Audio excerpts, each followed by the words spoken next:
All right. Well, welcome everyone to our meeting tonight.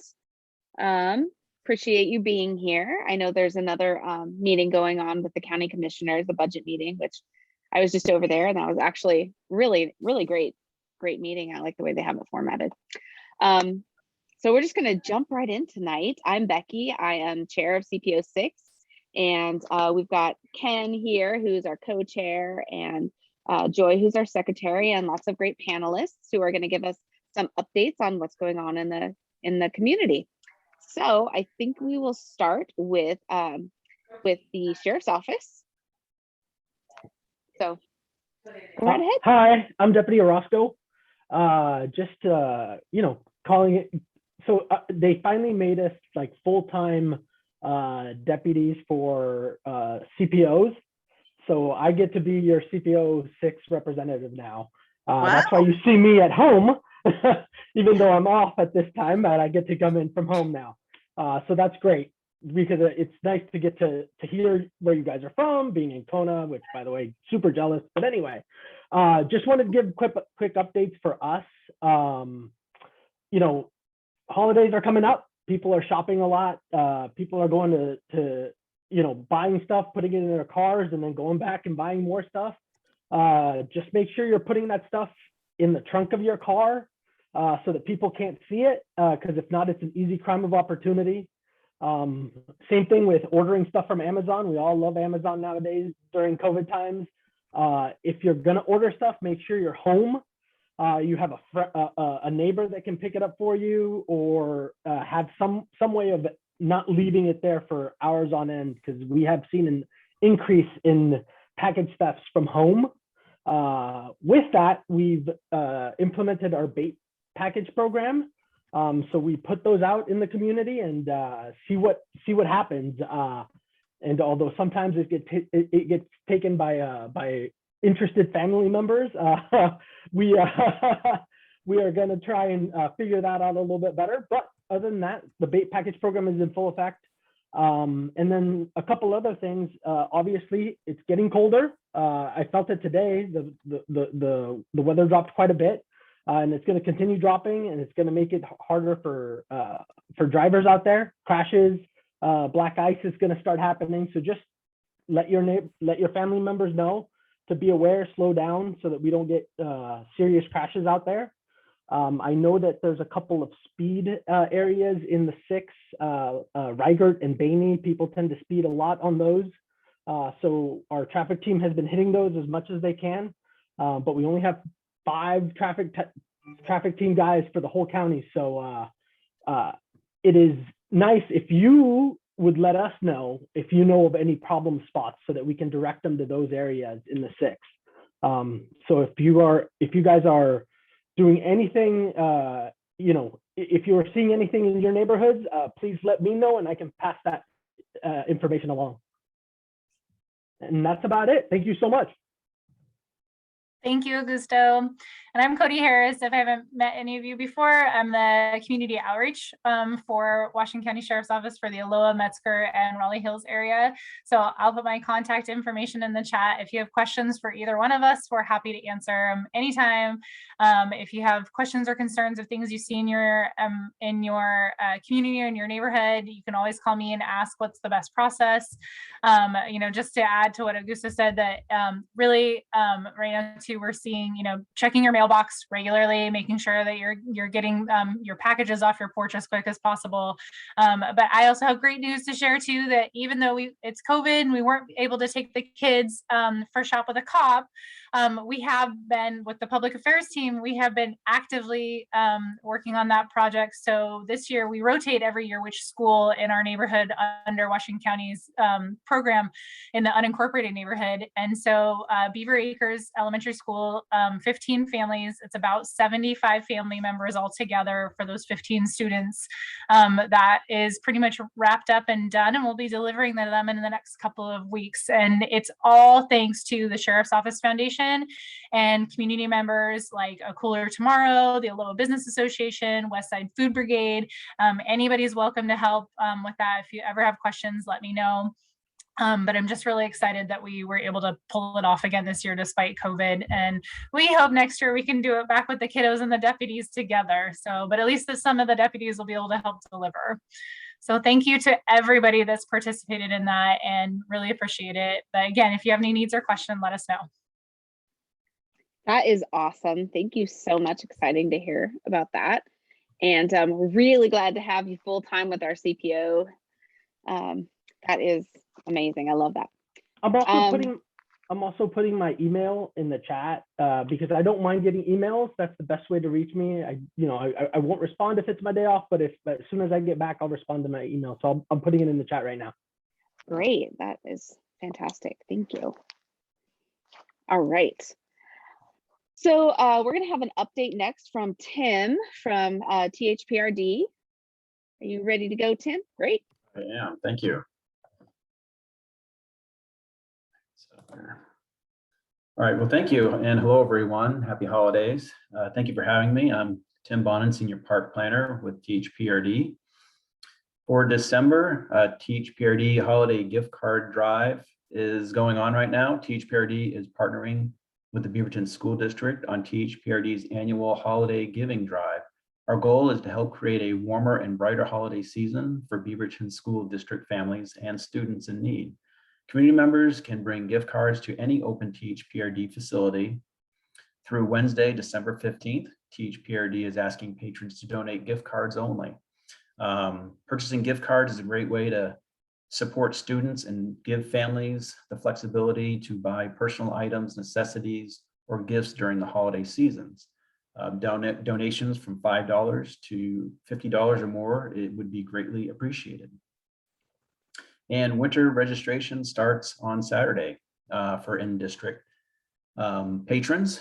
You can do walk-in registration at any available facility that's open. So HMT is open along with the athletic facility, aquatic center there, tennis center, as well as Cedar Hills Rec Center, Garden Home Rec Center, and Conestoga Rec and Aquatic Center. But we encourage you to register online or by phone. It's much faster and a lot less wait time. And for events starting this Saturday, we have Centro de Bienvenida, which is welcome home at the HMT Main Complex Office Center at 7 a.m. And that's to help assist Spanish-speaking patrons select and sign up for winter classes and activities. So we'll have people available there to help get them registered for classes and activities. And then on Wednesday, the 8th, we have our virtual regular meeting of the Board of Directors at 7 p.m. And also through December 15th, if you've been good and want to send a letter to Santa, you can drop off a letter to Santa at any one of our open facilities right now, and we will deliver it to the North Pole. But please make sure to have a legible name and return address so Old St. Nick can respond. And we know you're busy right now. It is the holiday season, but if you have a chance and you want to volunteer for one day, we have one-day opportunities available, and you can find those on our website. And if Ronald DeBias is available with us tonight, I just want to let him know that I did inform our maintenance team about the trails around HMT complex of softball fields. And actually our Nature and Trails department will be out there in January to add more chips to the trail. So are there any other questions or comments for me?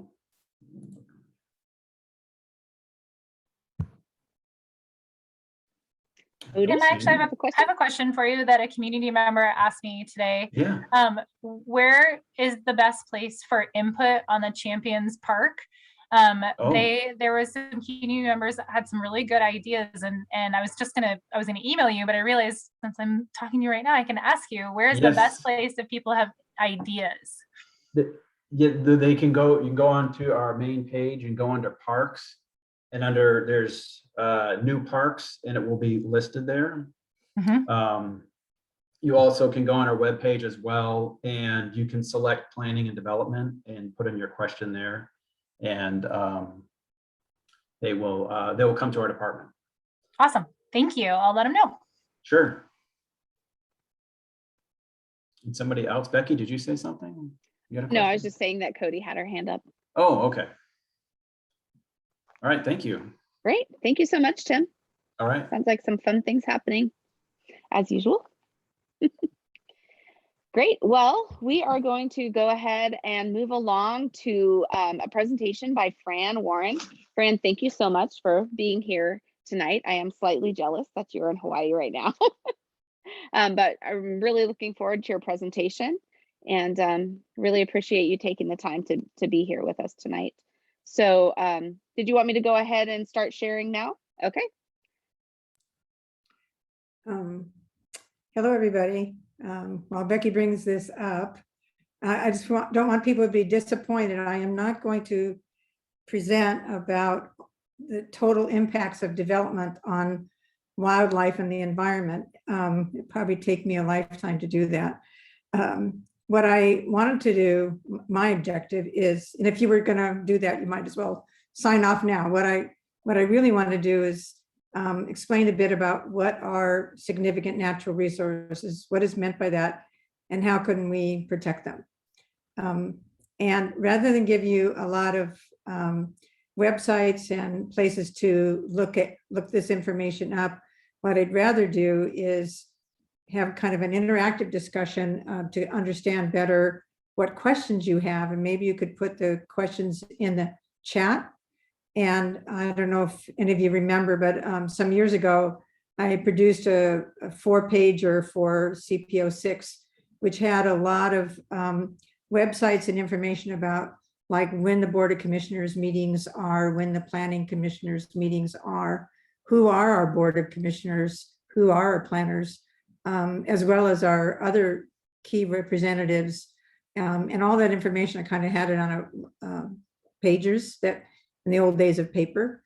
But if the CPO6 steering committee would want to, we could post them on a website based on the feedback we get tonight about the kinds of questions and the information you want to know. It would be all consolidated and easy for you to find that information all one place. So that's my plan, is to just give you some definitions and terms when you hear a lot of these acronyms, because I know a few years ago, somebody kept saying, SNR, and I had no idea what that meant. And give you a timeline of what Washington County has been doing or has done about significant natural resource policy. And the mapping of, I'm going to focus on Middle Coooper Mountain because that's one of the areas that's under significant, I'm going to call threat to risks to existing significant natural resource and trees, and some of the options available to residents and landowners to protect those natural resources. Becky, could you move on? And my the way Becky, you can change the slide. Typically, I quote official documents rather than interpretive stuff. Sorry, Fran, I'm working on this. Hang on, I'm trying to figure out how to do it here. Just give me one second. As Lyle will tell you from history, I usually use the official things that are on the Washington County websites or the state websites. I quote those and then I kind of say, and here's what it means to us. And I made a mistake one of the last planning commissions and didn't do that. And so I've had to correct it, and I will make sure I do that. So according to Land Use and Transportation's official website, and again, I can provide that in a separate document for the Facebook, our significant natural resources, or SNRs, is land along waterways, water areas, wetlands, fish and wildlife habitats, any other significant areas because of the unique features. So that's how they're described by Land Use and Transportation. So in particular, if you think about areas, especially at top of Coooper Mountain or in the areas down below where we have a lot of creeks and streams, those are usually, the creeks and streams are usually very well defined by the Department of Fish and Wildlife. You know, you have to have those areas very well protected. The next, they're very objective and specific about how to protect them. So Does anybody have any questions? You can raise your hand. So I can't see them, but maybe anybody feel free to, this is an interactive, this is for you. So if you hear about goal 5, the Oregon state goals all have to do, that you hear quoted, are all specifically having to do with land use. So it's not like it's Oregon state for everything, these goals are specifically about land use. So like goal 1 about community engagement is community engagement as it relates to land use.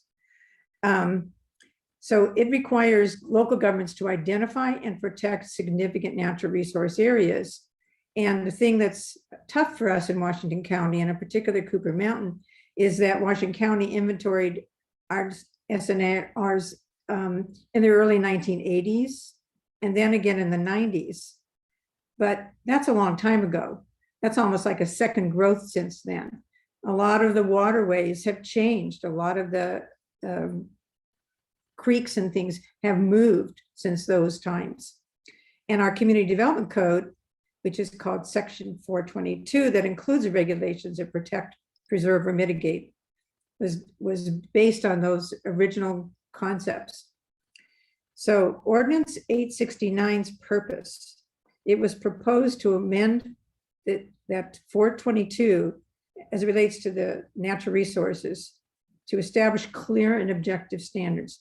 And the reason why I make that very specific is because there was, what's nice is a private citizen, her name is Jill Warren, not a relation to me, and CPO4M raised a legal litigation against Washington County. So this is where your voice matters. They actually challenged Washington County when it came to a specific development where they felt the builders had intruded upon the protections for trees on this piece of property. And they felt that Washington County didn't have clear and objective standards to protect those trees. And so they went to what's called LUBA, which is the Land Use Board of Appeals. And that's where this Ordinance 869 was one of the things that also came out of that too, was they made an abridgment or abridged version of it to try to make these protections more objective and clearer. And it turns out that this recent, again, they challenged yet again, and now Washington County is in remand by the state agency because they still have not made it as clear and objective protecting the environment. Again, all of this is being done by CPO4M and a resident. So you are absolutely able to challenge whether if you feel that something is being done by a developer that shouldn't be. So keep going, please. So here's the brief history. I think I kind of went over it, but in March of 2018, Land Use and Transportation Work Plan initiated an SNR assessment and issues paper. I can probably remember these days. I spent day and night for a couple of years reviewing and understanding this assessment. It was a great work done by the Land Use and Transportation team. Michelle Miller and Teresa Cherniak, that team did a great job and produced a really thorough staff report, not all of which was acted on by the Board of Commissioners. But in that, after they had done their assessment, that's when this issue came up about this property. That's when Joe Warren and CPO4M had filed suit. After that assessment and issues paper, and it's about a 400-page paper, and I can give people, if they want to see the document, it's posted on the Land Use LUT website. But after that final assessment and review was done, which is 2020, there was a proposed ordinance 869 filed, and then yet again an engrossed ordinance in an attempt by Washington County to try to address the weaknesses or areas where it may not have been clear and objective. So we have on the right-hand side what the resident of Washington County was trying to request, and we have the works on the left where Washington County was responding. And Washington County did the SNR assessment because a whole group of us from the CPOs had been pushing for years to ask for this. So they do respond. We just have to speak up. Moving on. Now this looks like a terribly busy foil, but and I can't use my cursor to show it. Those of you who may have attended the Ordinance 881 review, which talks about this new road that's being proposed for the top of Coooper Mountain, and it's going through what is an SNR area from residents on Coooper Mountain. The land use and transportation planner spoke a lot about this urban area. That gray area has now come into the urban growth boundary area. That's that gray area of the Washington County Comprehensive Plan.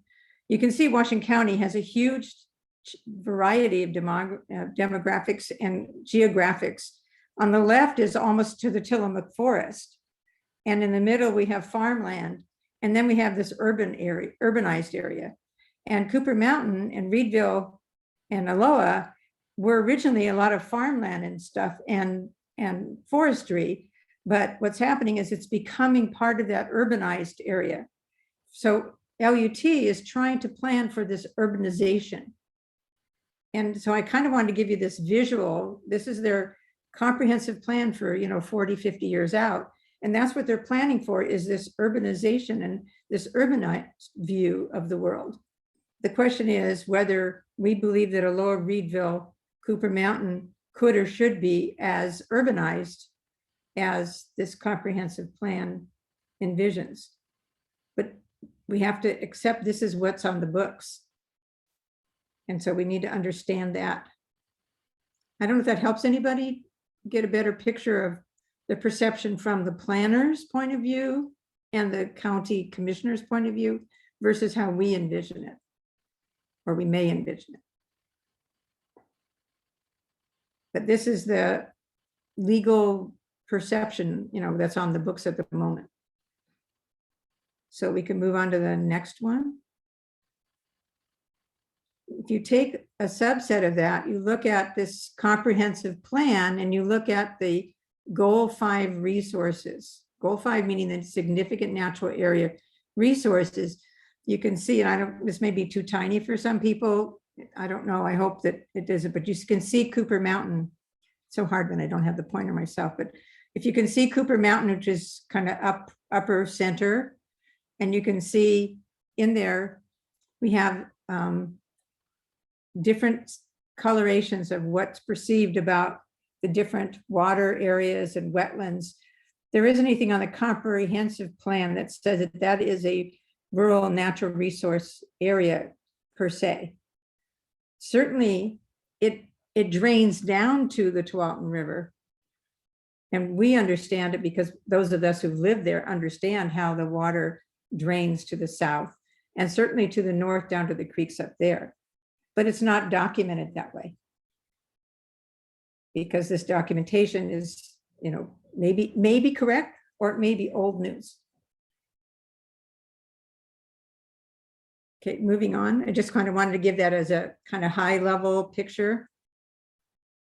The same thing is true here, same idea, local wetland inventory. These are, I'm just kind of showing you the official maps as they sit today. And this is what our planners are working from. We can move on to the next one. And you can always go back to this presentation, these maps, they're all available online, every one of them. And I can give you, if anybody's interested, you can ask me or Becky or anybody for the specific website to that specific picture. So the options that are available to the residents: become familiar with these plans, communicate with the Community Plan Advisory Committee members, and I'm going to explain about that. collaborate and coordinate with the Beaverton Neighbors Southwest.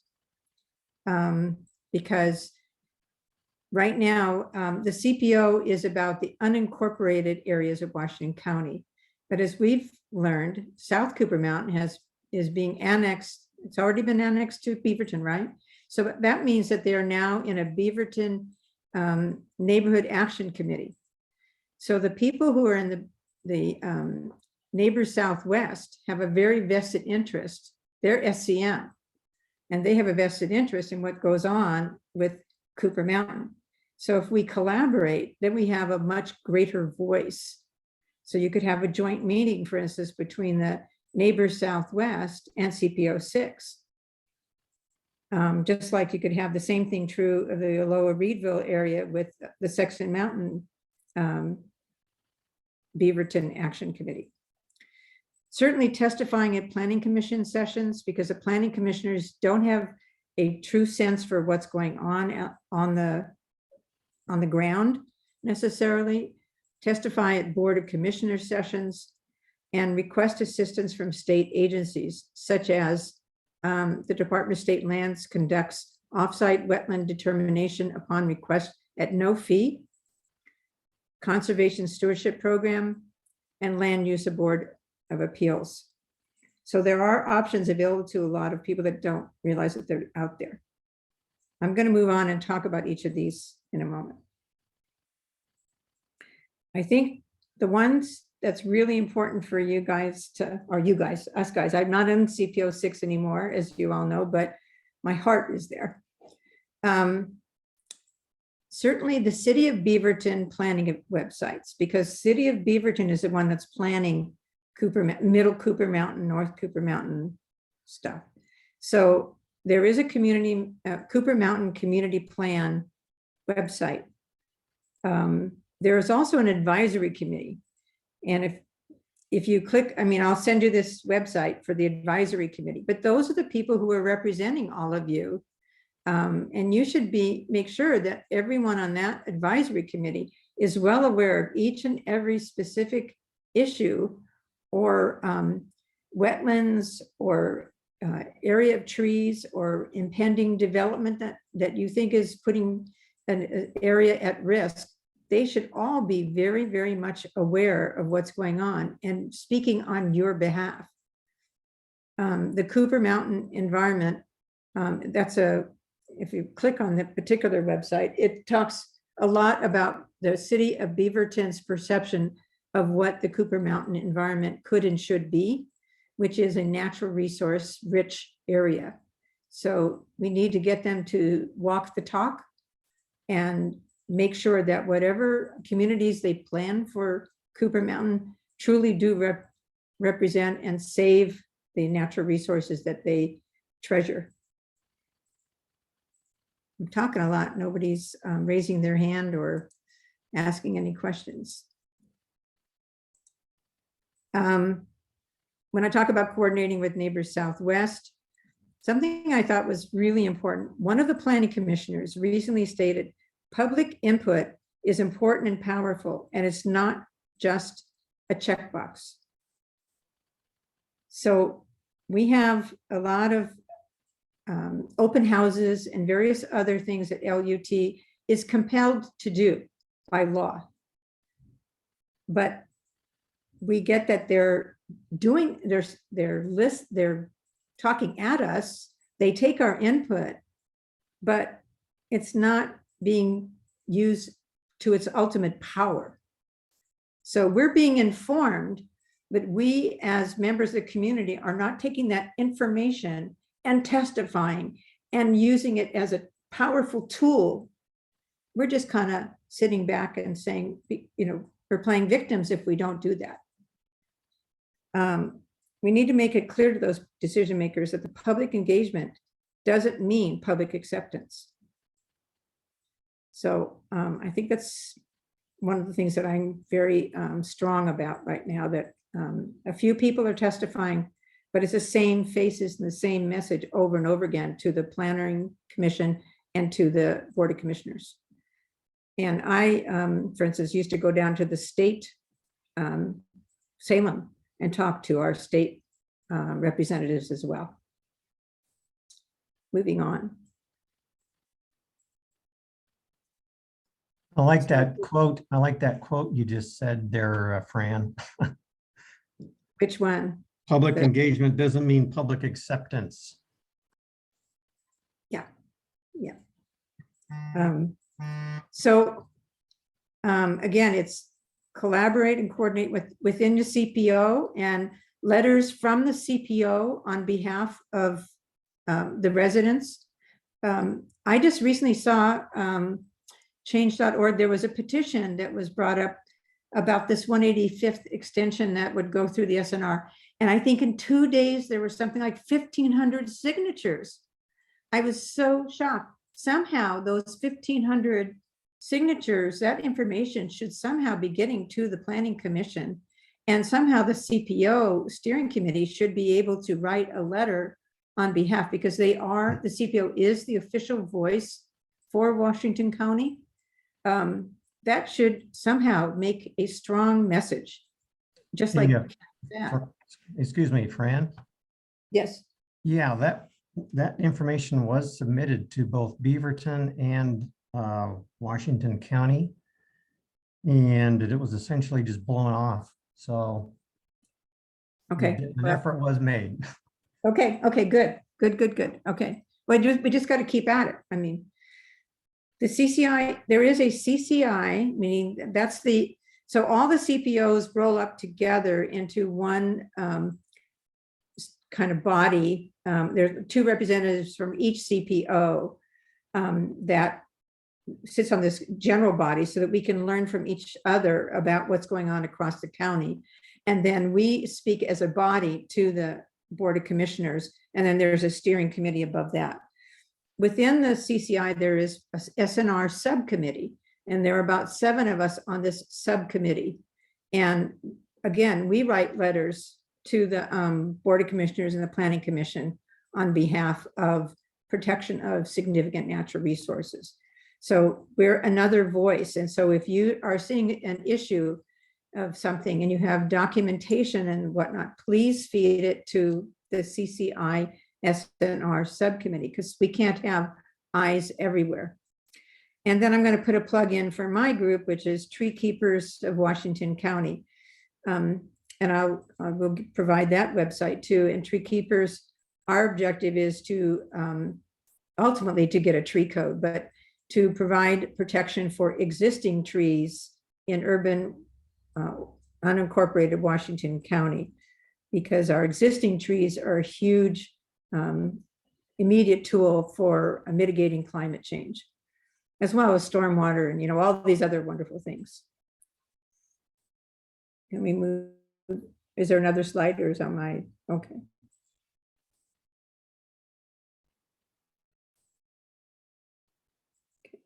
I mentioned about testify, and request assistance from the state agencies. If you could go on to the next one, I'll talk about that in a minute. So we can back up now for a second. I'm sorry, back up one, Becky. Okay. So when I said about testifying at Planning Commission sessions, so I can provide you, and I think everybody should have this anyway, a list of how frequently, the schedule of when the Planning Commissions meet, the Zoom, their website page, what their agendas are. Same thing, how you can get there. Same thing for the Board of Commissioner sessions. The same thing, the website information for these state agencies, just like I did when I was doing the transportation work some years ago. Again, if people want to know this, if they don't want to know it, it's okay. I don't want to overwhelm people. Now, let's open it up for any questions or anybody raising hands or suggestions. Everybody bored? Did I give any? Sorry, this is Deputy Orozco. I put it in there. I'm actually not bored, and I'm very interested as to when those meetings are, because I don't know where to find them. Okay, so I don't have it off the top of my head here, and I could do it, but I would rather just, is it okay if I just have it posted? Is that okay? Yeah, that's great. Absolutely. Okay, because yeah, because we just went through a couple of rounds. For instance, Ken will tell you, we just had a couple of rounds from the planning commissioners about the this 185th road extension. And it's a tough situation. It's right on top of Coooper Mountain, and it's Beaverton planning and Washington County planning are having to work on this. And the thing is, it's a documented wildlife corridor. And so how do you put a road through a documented wildlife corridor where you have some wonderful residents who say, I and my future generations plan to be stewards of this natural resource. And this is a tough one because you've got that gray section of that comprehensive plan that says this is going to be an urban area. So we need to figure out, how do we break that paradigm and figure out where are we truly going to embrace these natural areas and retain these natural areas, walk the talk.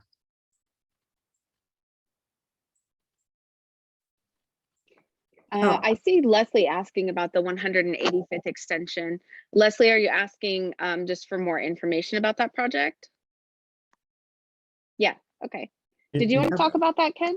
Yeah, I can basically Bring up a slide.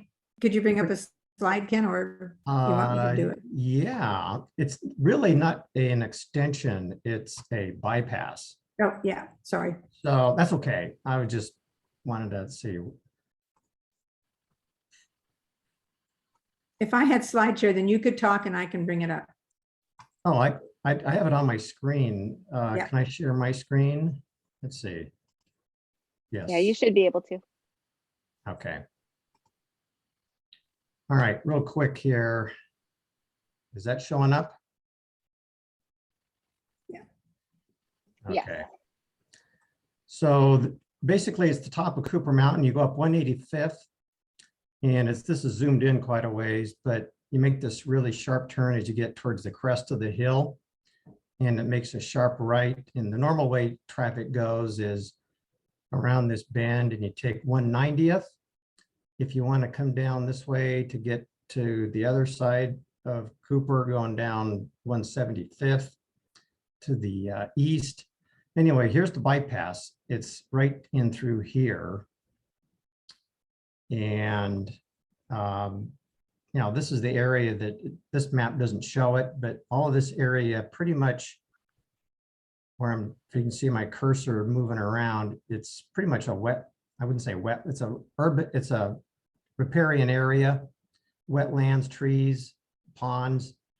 And one of the informations that Fran sent to me just last week was another slide from the original plan for the nature park.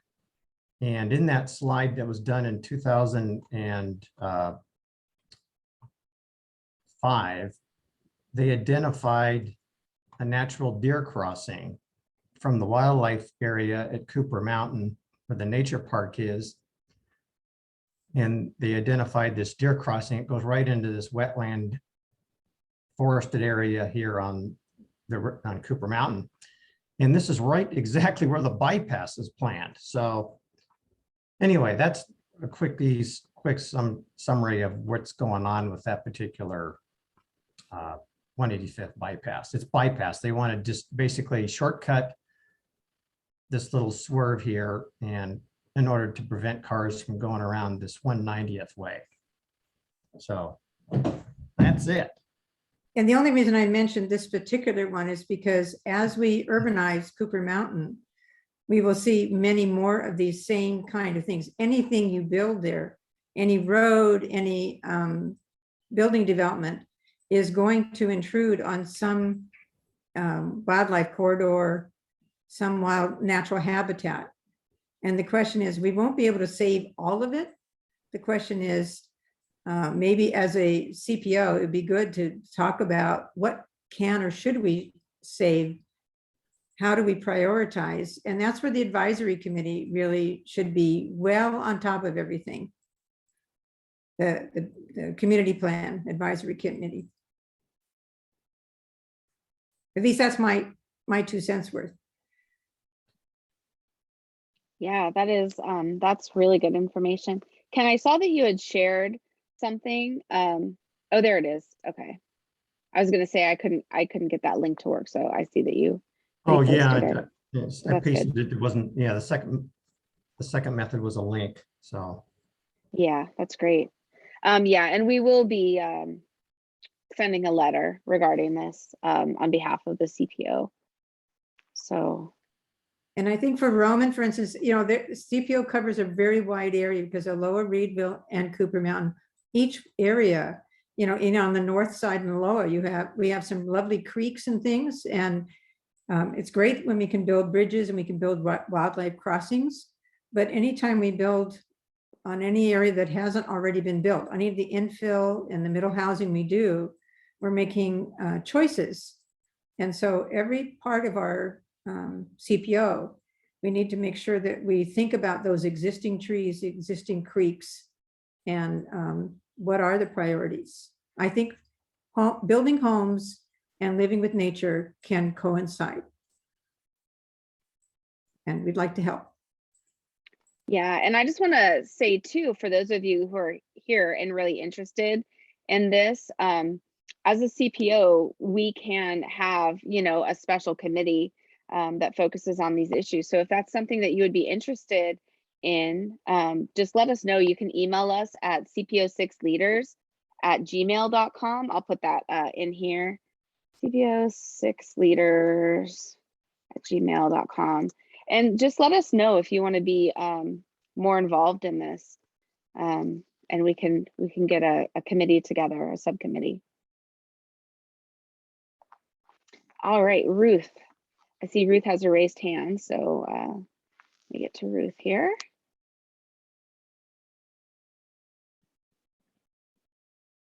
All right, Ruth, you should be able to talk if you unmute. Can you hear me? Yes. Okay, Hi. great. Yeah, I'm a resident of Kemmer View Estates for 30 years and have seen all the development that's happened over the years.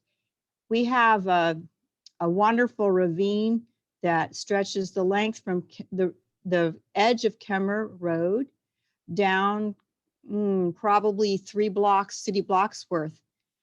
And it meets up with other neighborhoods down below us. And there's quite a bit of a spring water action, which fills up in reservoirs through the winter and then flows down in this ravine down toward Riegert Road and meets up with the creek system down there. And we have substantial deer population that uses this ravine and comes up at the top of the ravines, climbing a sharp hill of about 50 feet to a brick wall, and they go through an opening in the brick wall, cross the road, and then end up down at Coooper Mountain Nature Park. In my backyard, I have 7 deer in a pack that come through regularly. They lie down in the yard, in fact, and they feed on my roses, which is fine. And I worry about things like deer crossings. I think when you have a corridor, when you have more than one corridor on Coooper Mountain like this, I would think the population would want to protect that. Corridors are more and more important. I think people are realizing how important they are. And the corridor that Ken Seymour is talking about, it looks to me just from the road like it's a very wild area. And to disturb a habitat like that would be very concerning to me. That really is very close to Coooper Mountain Nature Park. It's just frustrating because in all the things I've learned about natural habitats over the years, you need to have quiet, secret areas where these animals aren't going to be scared to death, to be able to travel through and graze and forage for food, and then to have to face a road like Kim Review is kind of daunting, but where Ken Seymour's talking about, they're going to have to cross it there, and they cross it all the time here at Kim Review Estates. So until the day comes that they can't cross Kimmer Road anymore, I think that these are two valuable corridors for deer crossing. Can I make 2 comments, by the way? If that's all right. Yeah, I'm done. One Thank is, you. hi Ruth, it's nice to hear from you Yeah. again. Yes. 2 things. I would tend to stay away from deer crossing so much as say wildlife crossing, because some of the decision makers are not so much in love with deer because I think we have too many deer, but wildlife is a better term. And the other one is there's this thing called, Metro has this thing called Title 13, which is the overriding protection for wildlife and wetlands and all sorts of stuff. There's nothing in it for headwaters. And that's what Ruth's speaking about, the headwaters. And Coooper Mountain has a lot of headwaters that flow down to all these creeks and whatnot. And there's nothing that speaks to headwaters on any of these. And the third item is, there is, and I just came across it today, remember, there's a National Wildlife Corridors Act that was passed in 2019. So I'm going to look through that national document and see if I can find something in there. It would be great if there were some funding. I do know that Beaverton is planning a wildlife crossing as part of this road, but it's not the same as that ripping up of that riparian area that Ken was showing everybody. So anyway, that's my 2 cents right there. Okay, just my response to that. Hello? Can I respond to that? Yes, please. I think the reason I'm mentioning deer in particular is because it's a very visible part of wildlife to my eyes. There, I'm sure, many other night creatures crossing over that I don't see regularly. And for instance, coyotes, you can have small, ground animals that would cross over in the middle of the night. So I can't speak to those because I have never seen a study done on those animals. The reason I'm mentioning deer is simply because I see them regularly. And I suppose I should use the word wildlife instead. You're right. But I am concerned about all the waters that do flow down to the north, as well as what Fran was describing earlier about waters running down to the south. So I don't know how many waters are in the area that Ken was speaking about, but those should be protected, I think, because it's part of the natural lay of the land. So to plow them up and to put roads in, it's going to destroy those water habitats. And it's, to me, that's just asking for the wildlife to leave. I know in our ravine, it's so steep, there's no way you could put a road in there. And I think for the future, the ravine in Kim Review Estates is going to stay very wild just because of that. And it does connect downward to other neighborhoods that share the same issue with steep ravine going all the way down. So I probably be more concerned about what happens to the water that flows down from these areas where Ken's talking about, and here in Kim Review Estates.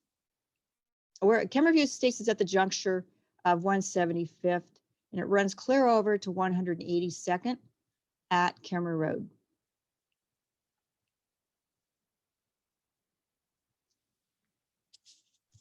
Yeah, thank you, Ruth. That is You're welcome. really Yeah. nice to hear from you. Thank you. Yeah, let me pop in real quick. Thanks, Ruth. That was good to hear from you on that. I just remembered my son was down for Thanksgiving and he brought his drone. So I actually have maybe 2 minutes worth of drone video that I could show that area. I had him fly over there. So stand by here and I'll see if I can hook this up. Let's see. All right. Let's see, magnify this as much as I can. Okay, so we're kind of halfway through the drone right now. We're looking south, and the nature park, we're looking right at the nature park. So this road here where the truck is Gassner. And the camera's gonna swerve to the to the east over here on the left side. So the proposed 185th bypass is pretty much going to come right out where these trees over here are, right over here on the left side. I'll kind of stop. You can take a look at the terrain.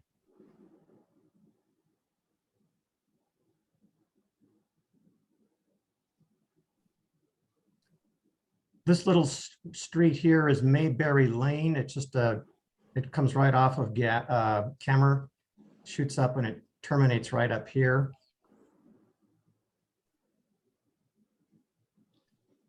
The road is proposed to go right through these trees here. And here we're starting to look north, and here's the wetland forested area where it shows up on the maps as green space.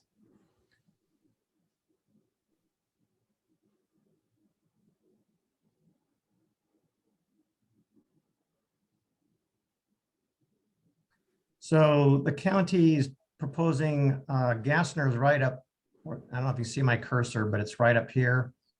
185th kind of squirts around down over here. So the road is kind of being proposed to kind of skirt this wetland area right about here and swerve over and kind of basically head to the south.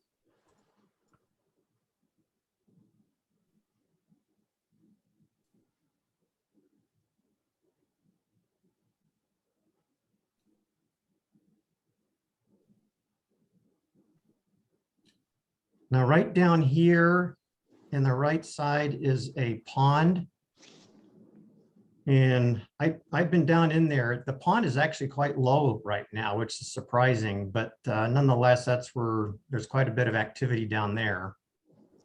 The camera will pan real quickly to that area. You see it'll come up on the right.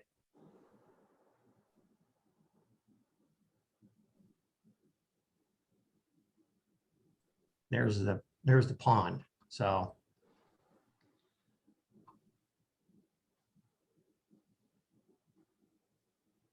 anyway, that's pretty much it. So That's great footage, Ken. Thank you. you bet. That's amazing. That's great. All right. Does anybody have any more questions or comments about SNRs, or any questions for Fran? Any comments about the 185th bypass? Great. Yes, more documentation, the better. That's true. Thank you, Fran. All right. Well, if that's it, then I'm going to go ahead and move on. But I just want to say thank you so much, Fran, for being here and presenting that. We would love to have you back again to go more in depth and some other things, cover, you know, the whole lifelong thing that you can come back every time. All right, so I'm going to move on to, hang on, let me get this set up really quick. Just very quickly.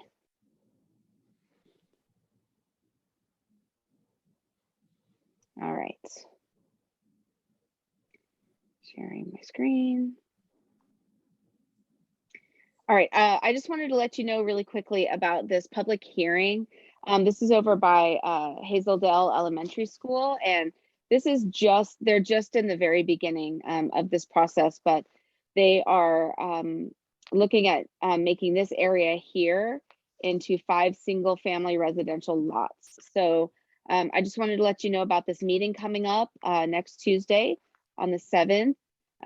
This is the Zoom ID right here and the passcode if you want to participate. It's the developer that will be hosting this meeting, just to give a little bit more information on that. So if this is something that is of interest to you, then go ahead and take this down in your notes and you can join in on that, so you can comment. Let's let's see, our next meeting is going to be January 6th, 2022, which seems strange to say that. And we're not quite sure who's going to be presenting that day. But I think that's it. Are we close? We finish up about 3 minutes early. I do want to throw out there an idea that I had, if anybody is interested. For community building purposes, I would love to get together and do some service projects, maybe a neighborhood cleanup or some sort of volunteer activity for CPO6 residents.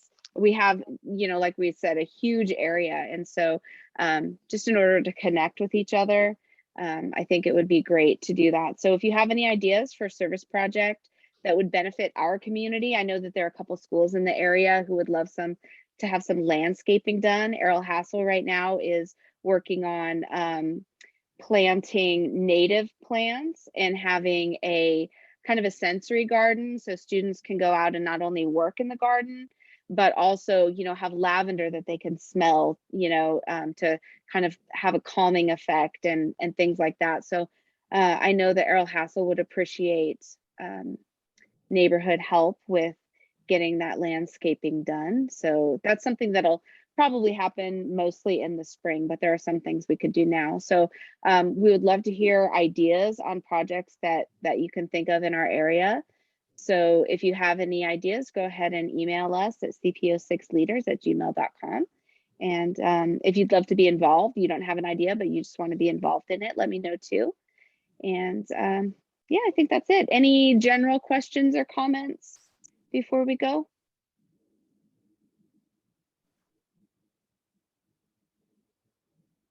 Yes, Cody.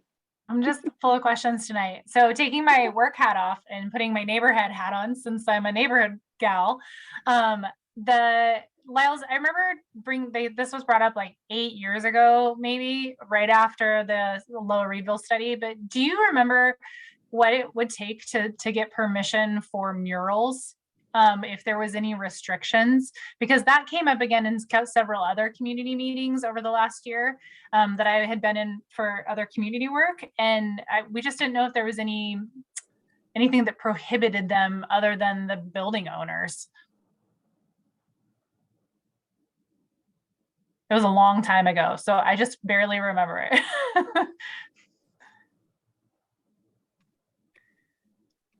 Yeah, Lyles, Gosh, I don't know anything about it. Yeah, I love because that idea. Yeah, just there's so many great places, and it would really be on the business owners to give permission, but those would be some fun ones too that really liven up the neighborhood. Yeah, that's something I'll look into. Thank you, Cody. I think that's a great idea. All right. Anything else? Great. Well, I'll be putting this meeting up on YouTube and sharing the link on our Facebook page. If you are not on Facebook and you would like a link to the recording of this meeting, just email us, cpo6leaders@gmail.com, and we can send you the link to the YouTube video. So with that, everybody take care. Thank you for joining us tonight, and enjoy your weekend coming up. Good deal. Thanks. Thanks, Great. everybody. Yep. Thanks, everybody. Have a good evening. Yeah, thanks. You too. Thank you.